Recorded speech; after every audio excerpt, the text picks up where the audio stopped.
সাথী ও বন্ধুরা, অদ্য আমরা যেভাবে নিজেদেরকে পরিচালনা করতে উদ্যত হচ্ছি, এই ধরনগুলির একটি কথা বলতে হয়, সংস্কার কেন চাওয়া হচ্ছে। দেখুন, আজকে আলুকদিয়ার বাজারে একটা মাইক দিয়ে একদল হুজুররা বলে যাচ্ছেন, যারা গণতন্ত্র মানবে তারা জাহান্নামে যাবে, যারা গণতন্ত্রের ঐক্য মানবে তারা জাহান্নামী হবে, আল্লাহর বিধান যারা মানবে তারা জান্নাতি হবে। তাহলে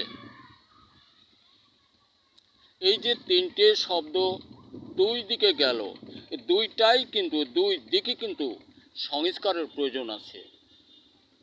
তাহলে আমরা কত ভুল করে যাচ্ছি, টাকা খরচ করে মাইক দিয়ে, গাড়ি দিয়ে আমরা বক্তব্য দিয়ে বেড়াচ্ছি নির্বাচন সম্পর্কে, যারা গণতন্ত্র মানবে এরা জাহান্নামী হবে। বলুন বন্ধুরা আমার, অযোগ্য কথা, অগ্রহণযোগ্য কথা, অমান্যকর কথা, এটা হাস্যকর কথা যে ভাষ্যটা তারা চেঁচিয়ে বেড়াচ্ছে মাইক সংযোগে। তাহলে কেন আমাদের সংস্কারের প্রয়োজন নেই বলুন? আমরা এমনটাই কুসংস্কারে ইন্দ্রজালে আবদ্ধ বন্দী আমাদের জীবন।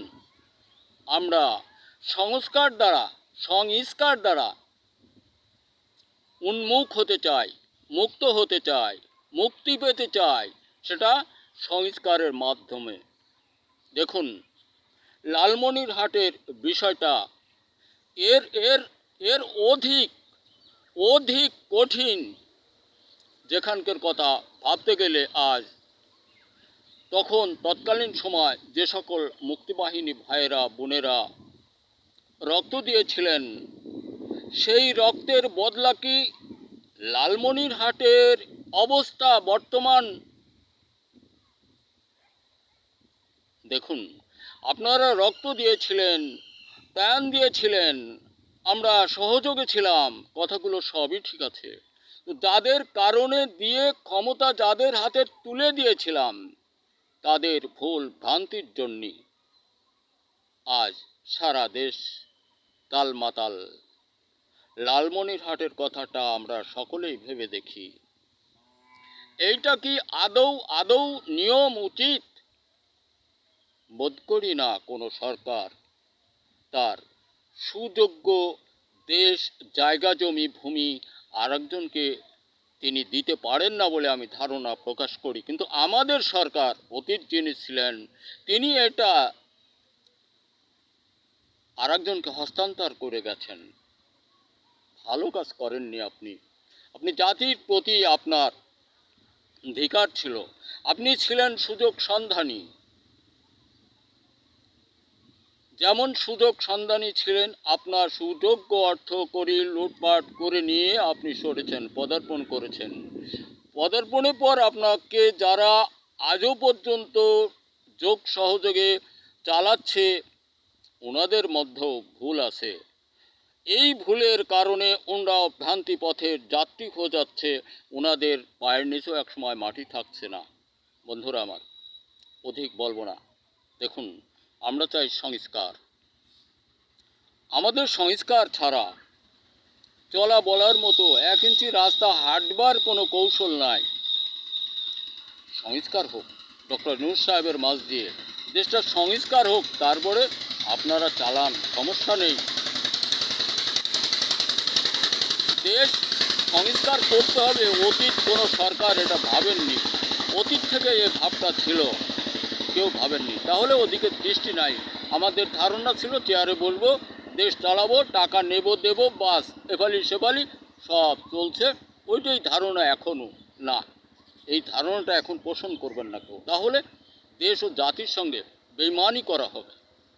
আগে সীমানার ঠিক করেন, আপনার জায়গা জমি সঠিক করেন, আপনার আমার সকলের চরিত্র সঠিক করেন, আপনার আমার মধ্যে আনন্দ উৎসবের যে দ্বারগুলো চির উন্মুখ করেন, একে আরেকের প্রতি ভালোবাসার দ্বার চির উন্মুখ করেন, ভ্রাতৃত্বের বাঁধনে জাতিকে বুকে টেনে নেন। এর নাম গণতন্ত্র, এর নাম ভালোবাসা, এর নামই সংস্কার। বন্ধুরা আমার, সংস্কার ছাড়া এই দেশ আদৌ কোনো অবস্থাতেই চালাবার ঝুঁকি নিলে ভুল হবে। অজ্ঞের মতো চালাবো বিজ্ঞ সেজে, কিন্তু প্রকৃত অর্থে অজ্ঞের মহা উস্তাদ। আমাদের লেখাপড়ার মধ্যেও ভুল ছিল বলেই আমরা বোধ করি এদিকে যাচ্ছি আমাদের জ্ঞানের অভাবের কারণে। ভুলে না যাই আমরা, দেশ ও জাতিকে উন্নয়নের দিকে নিতে হবে, সংস্কার করতে হবে, সেটা ডক্টর ইউনূস সাহেবের মাঝ দিয়ে। আমি জানি না আমার কথা আপনাদিকে কেমন লাগে। আমি গায়ের মানুষ, আমি ছোট্ট মানুষ, আমি কুটি মানুষ, আমার কথাগুলো কিন্তু এমনই। কেউ যদি আমার কথাগুলো অন্যদিকে নিয়ে যান, ভুল হবে। আপনি আমার কথাগুলো একটু ভেবে দেখেন ব্রেনের মধ্যে। আমরা কি করতে যাচ্ছি, এতকাল কি করছি, বর্তমান সময় কি করতে যাচ্ছি, আর একটা মানুষ কি করতেছে। ওই একটা মানুষের দিকে আমরা সকলেই লক্ষ্য দেই। ওনার যাকে যা দরকার তাকে নিয়ে উনি সংস্কারপূর্ণভাবে দেশটা চালাতে দেন। আপনার আমার সকলের লাভ হবে, দেশটা আপনার আমার জন্য থাকবে। নাইলে উচিত যেটা সেটা, অনুচিত যেটা সেইটা হয়ে যাবে। আপনারা সেদিন আর কোনো কুল পাবেন না। মৃত্যু ছাড়া দ্বিতীয় কোনো রাস্তা থাকবে না, জেনে রাখবেন।